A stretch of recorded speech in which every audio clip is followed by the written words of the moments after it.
To begin, you will select My Account in the top right corner. A drop-down menu for your account dashboard will open, and you will select Order History. When the page opens, you will be able to see up to 18 months worth of orders placed with ECO, including those made by your sales representative. Next, you will locate your order by using the search options.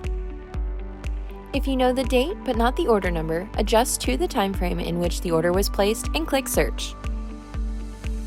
If you know the order number, simply type it into the order number bar and click Search.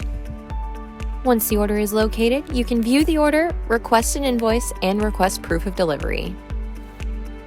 If you select View Order, you will see all of the details pertaining to the order, including the order number, order status, order date, total, where it was shipped to, delivery method, and an itemized list of what was included. In addition, from the View Order page, you can reorder, request your invoice, and request proof of delivery.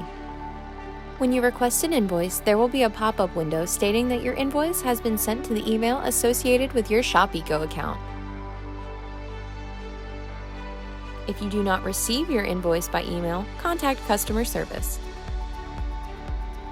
When you select Proof of Delivery, there will be a pop-up stating that our customer service team has received your request, and please allow up to 24 hours for them to process and research your request. Thank you.